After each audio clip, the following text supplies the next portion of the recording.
Welcome to the Entrepreneur Happy Hour, where we dive into the world of business. I'm your host, Kimberlee Deneice, and each week we will bring you inspiring interviews, insightful business trends, and stories from entrepreneurs around the globe. Join us as we explore their journeys, uncover the highs and lows, and everything in between.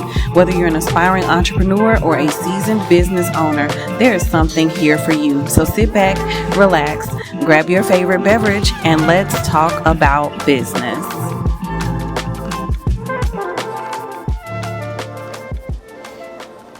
I am excited to interview today Constance Sholar Cherry.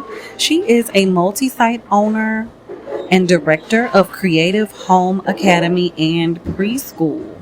She's a wife and mother of three. She's a committed lifelong learner. Her background in early childhood education started in 1997.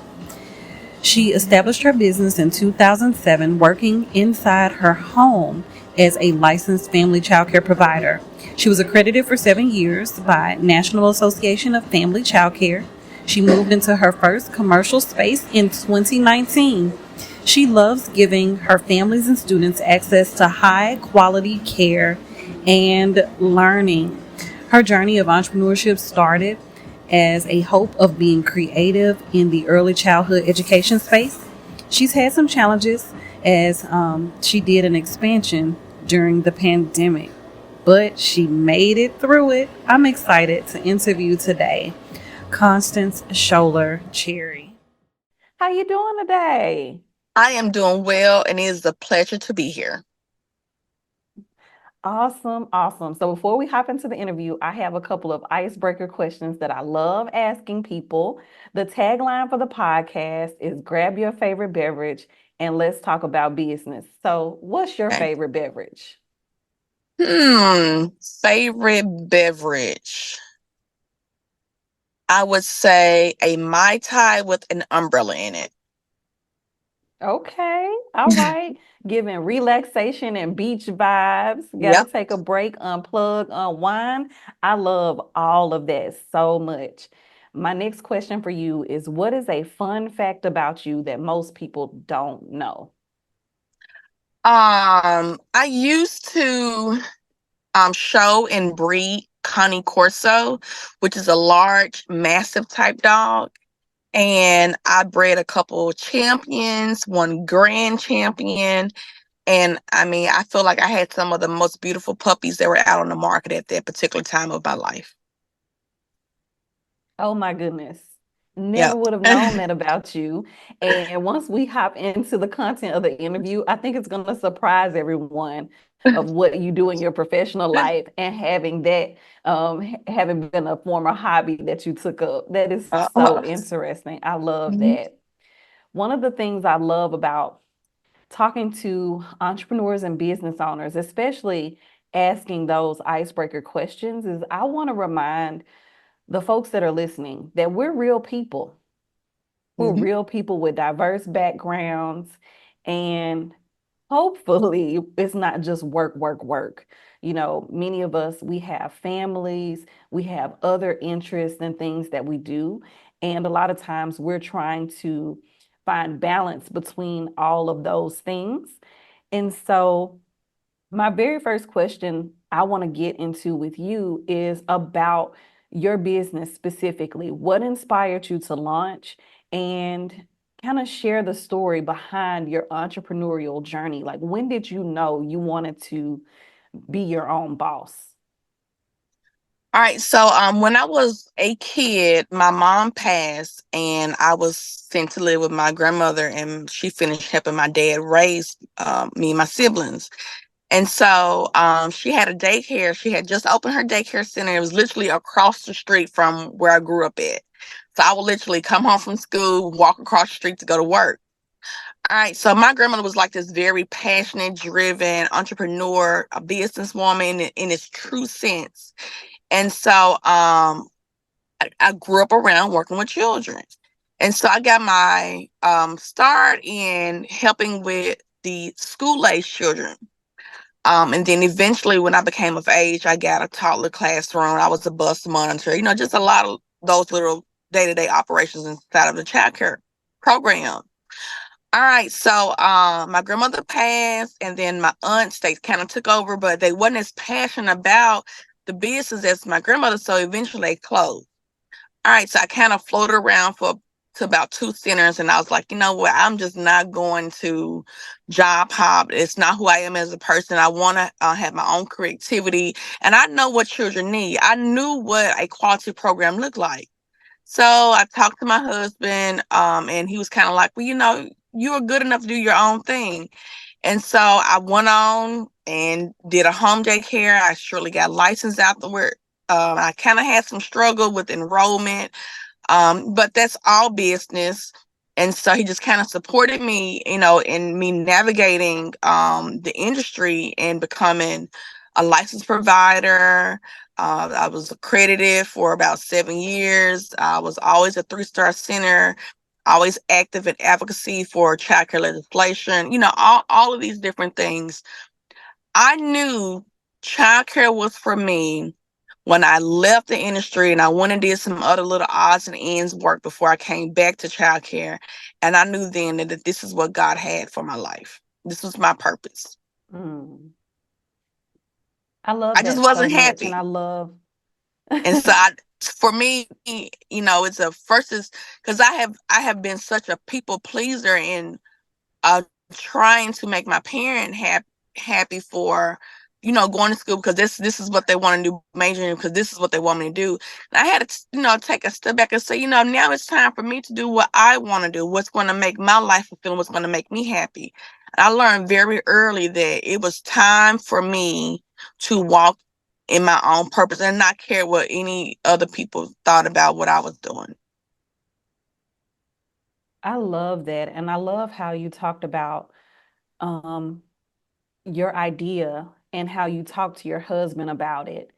And, he supported you fully, but having that passion as well. I want to talk a little bit more about what that meant for you, having that support and also having that drive. How does that keep you motivated to keep going on? Because, like you said early on, enrollment had its ups and Mm-hmm. downs. Mm-hmm. How do you find yourself staying motivated with the support and the drive that you have?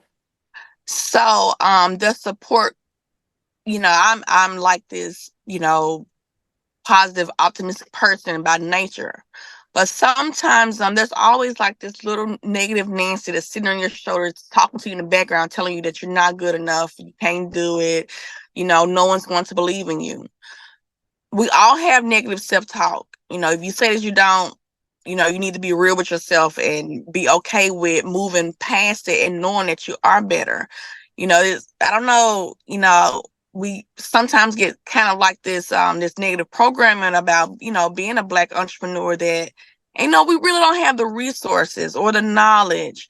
And so we have to get into the right rooms and figure things out, read books, always, be dedicated to being a lifelong learner.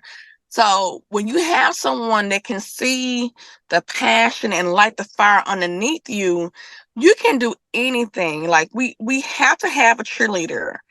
We have to know that someone believes in us and support us, and be okay with making mistakes because we're all going to make them.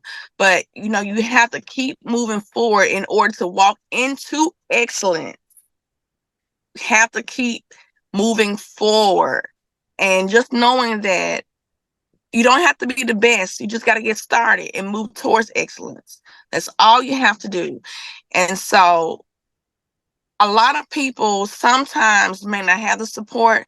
And that's when you have to believe in your higher power that he's going to make a way. He's going to provide for you, and he's going to intervene on your behalf. And so just stay positive, stay motivated, find a support system. And a lot of times your biggest support system are strangers who are just rooting for the underdog. Mm. I love that so much. And knowing that you're not only a provider in the childcare industry, you're an advocate, and you also, you work with others.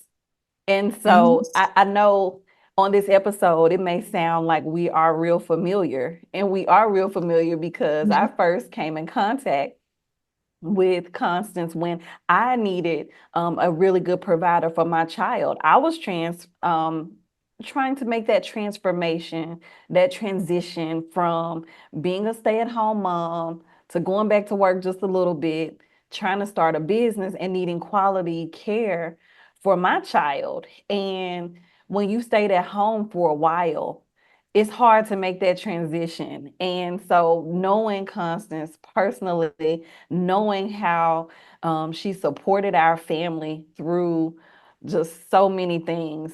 And I'm gonna be honest, you guys, like I know we're talking about entrepreneurship, but we're specifically talking about the childcare industry. I just want to say, as a parent, I don't know what I would have done when it came to potty training if it wasn't for you. You helped us so much. And I love that it's not just, okay, you're dropping your child off. For you, it's not babysitting, it's Mm-mm. childcare, it's education. And Mm-hmm. so I would love to talk a little bit more about the early childhood learning aspect of your centers and what it is that you bring to families that sets you apart from other centers. So my mission and vision is that every child should have access to high quality care and learning. All right. So I'm a parent as well. My kids came up through my program. All right. And I could send my kids anywhere in the city, but I know my schools and my teachers are the best, and that's where my kids go. All right. Um, Quality care, first and foremost, is that our child needs to feel safe. And parents need to know that their children are safe with us. Now, when parents feel safe, they are more productive at work. Research shows this. When children feel safe and their basic needs are met, because our model is always based on Maslow's hierarchy of needs, which at the very foundational is where food, shelter, clothing, those things are met. Then you can move up to the next level. All right, because we all want our students to eventually reach self-actualization. All right, so that's the ultimate goal. I'm a real big advocate for self-help skills in children. That's why potty training is so easy for Campbell. And because we want to give the kids the skills while they are in our care under 5 years old, because 90% of the brain is developed. You got to know these things. So we got to mold the brain under 5 is when most of the synapses and the connections are made. Okay. So once we know these things and it is instilled in our parents, because we're a partner group. We work together to ensure the successfulness of the child. All right. And so when we invest our dollars into early care, you get your biggest bang for your buck for society. So by doing my part in ECE, that means that I am contributing, I'm making a big impact on our workforce going forward. It happens here. And then when my students leave my program, my reputation is everything. Teachers are going to ask, well, what preschool, what daycare center, what childcare center did you go to? When they say they've been to Miss Constance Creative Home Academy and Preschool program, I want them teachers to know, I know you know you're supposed to, they doing what they supposed to be doing over there. I know you know what you're supposed to know. And I want my parents to not have to worry about if their child is prepared. They are prepared. And I want teachers to be proud of the students that come through my program and go into their classroom because they are ready for learning. So that's I where we love are. That's that. my philosophy. I love that so much. And one of the things in the work that I do outside of podcasting, when I talk with entrepreneurs, when we get started, sure, maybe we're frustrated with something we've been doing before, or maybe we know that we have this skill set and this knowledge that we could put to work in a different way to help people. I love that you shared your mission and your vision for Mm-hmm. Creative Home Academy. Having the motivating factor of, oh, I want to make money, that doesn't serve others, right? And Mm-hmm. so I love so much that you have a business model that from the outside looking in, right? I know we haven't talked about this before, but from the outside looking in, that can sustain your vision and your mission to keep you going forward. And I would say it must be working because if I'm not mistaken, you've expanded and you've grown a little bit. And I want to get into that. But I just Okay. love how you really are for the families. You're thinking about early childhood. You're thinking about the brain being molded. You're thinking about the outcomes and that you stay on top of the latest trends in the industry Mhm. as well. I feel like it's not just, oh, I know this, so I'm going to keep going. I've seen you, talk about and speak at different events and conferences and share with others to stay on top of the game in the industry. So I want to know from you what it's like. Like, what's your most important lesson that you've learned in this journey? And then kind of your expansion from starting small with your vision to where you have grown to be now. Hmm. In my journey of entrepreneurship, I have learned, most importantly, that storms, they don't last. So you have to understand that everything is figure outable. You can figure it out. All right. That should be everyone's like life motto. It's figure outable. Um, you know, just believing in yourself that you can do it and get it done. Like, think of a solution. You have to fail your way to success. When I was moving from my home center to my first location, I signed the lease in 2019, and we all know what happened after 2019. COVID came. I was in the last steps of going through two final inspections, the health department and fire marshal with state and city. And when they came, so everything went on stand on hold for a minute. All right, so once I was able to get the inspection scheduled, the health department came out in a hazmat suit. Now remember, we were not accustomed to even seeing people wearing face masks.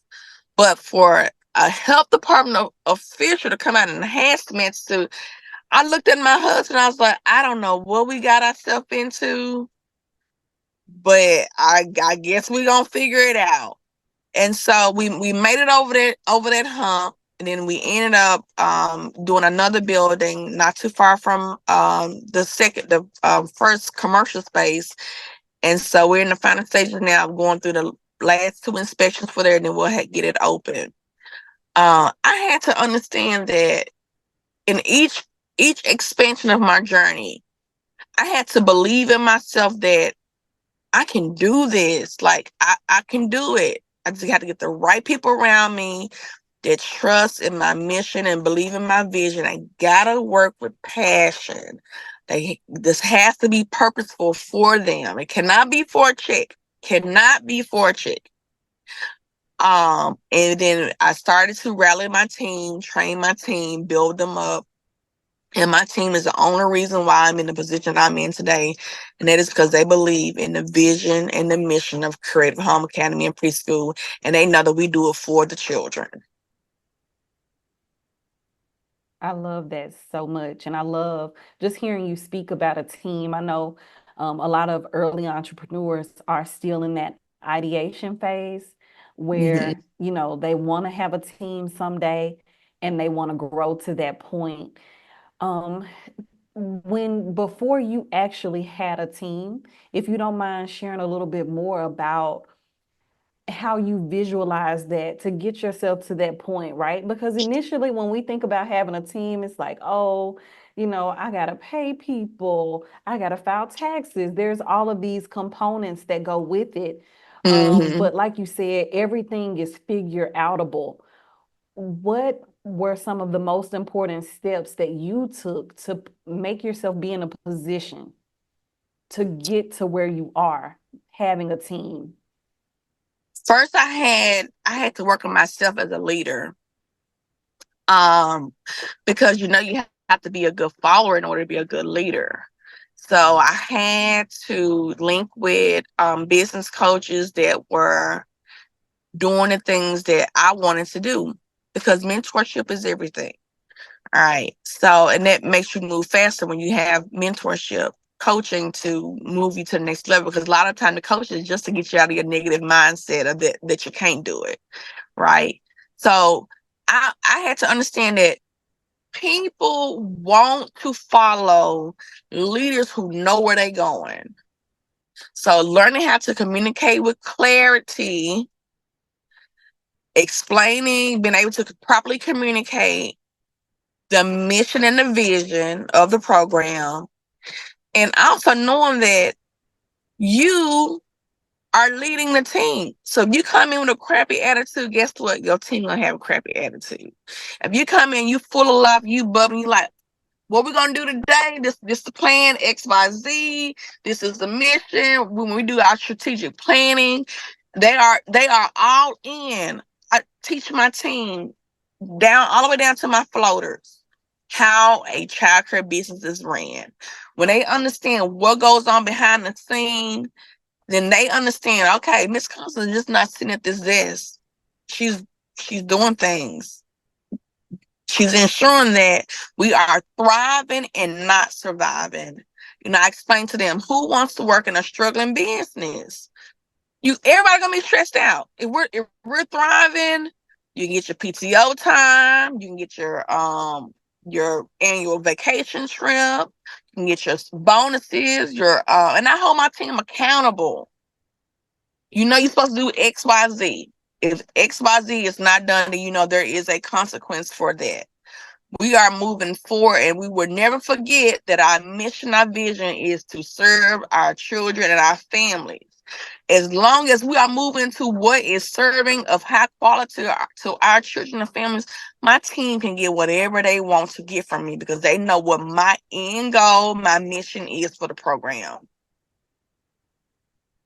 I love that so much. And I love that you keep your team involved in that process and help them understand it a little bit more. And I think knowing a little bit more about the business side of things, the administration that goes into things, whether this is something that maybe they want to end up branching out on their own someday, or to just help motivate them and take a little bit more ownership and have that passion, I think is so important. And I love that you've done that. I believe in giving people autonomy to make decisions. Sometimes you may make the wrong decision, but we can fix it. We can fix it, because I want them to know that they have just as much buy-in as I have buy-in. Like, I have to have buy-in from my families when they enroll in my program. If I have a family who is kind of like bucking up against, and for lack of a better word, the initial buy-in, then I know that we can't work together as a team. And I want to set all of my children up for success. I gotta have buy-in from the parent, from the family. I have to have buy-in. I got to know that they're just as invested in their child as I am. Because when you step a foot into my door, you family for life. You're family. And I need parents to know that I truly care about the child's success. I care about their family. I treat my teachers the way that I want them to treat my students. It's an expectation. If I'm treating you good, you're going to treat my students good. It's a trickle-down effect. And a lot of times, when you're leading people, back to leading, when you're leading people, they want to know who is in charge. Same thing with a student. A lot of times we have these, we're seeing more now of challenging behavior. Kids truly just want to know who is in charge. Who do I need to listen to? What's the boundary? Oh, I can't jump off the table. Oh, we're supposed to keep our feet on the floor. Yeah, we got to keep you safe, babe. We got to keep you safe. So, just communicating with clarity. Just that's like the main thing, is just communicating with clarity, and be okay with telling people why we do this way. I love that. Communicating with clarity. And then if there's an explanation needed, we give more of an explanation so they understand. That's so good. Oh, that's so good. That's so rich. Well, I know we've been talking for a little bit now, but I want to make sure that I give you an opportunity to share any advice that you would give to aspiring entrepreneurs, anyone who's just starting out. Just starting out, so a babypreneur. You're gonna have some hard days, and it's okay. Hard days are character building days. Think about how can you learn from it, and why is it happening for you? It's happening for you for a reason. What is the learning behind it? That would be my best advice to a baby entrepreneur. I love that so much. Thank you so much, Constance, for being with us today. I'm going to make sure to include a link in the description with your social media handles if individuals want to learn a little bit more about you and the work that you're doing. And we're just excited about what you're doing in the childcare industry. And I love your work. You know, I'm a fan. We're a part of the family for life. Yep, for life. And so just grateful to you for everything that you've done. And anytime, you know, based on how you are with what you've shared today, it's so easy to refer people to you because of the experience that we've had. And so I've met so many families that were where I once was, and I share, you know, with you. Of course, they've got to, you know, talk and make a decision and think about, and, you know, and, you know, whatever qualifications that they need as far as distance to work and all of that. But I highly recommend Creative Home Academy, 10 out of 10. And I'm so grateful that you took the time to talk with us today. It's my pleasure. I can't tell you no. I can't say I'm busy. No, I have to work around it. Thank you so much. The views and opinions expressed in this episode are those of the guest and not necessarily reflect the views of the host, Kimberlee Deneice, or the Entrepreneur Happy Hour podcast. This podcast is a project of the Flourishing Agency, LLC. And that's it. Thanks for tuning in to this episode of the Entrepreneur Happy Hour. A big shout out to our guest today. Thank you for sharing your incredible journey and insights with us. If you would like to connect with them, their handles are in the description. But also, if you go to our website, theentrepreneurhappyhour.com, you can find more information about them, be able to read a little bit about their story, and connect with them as well. We hope you found inspiration and valuable takeaways in today's conversation. Don't forget to subscribe and leave a review if you enjoyed this episode. Stay connected with us on social media and visit our website for more episodes, sponsorship opportunities, and upcoming pop-up events. Until next time, make sure that you are chasing those dreams, and remember that success is just one step away. All right, that's it. Until next time, cheers.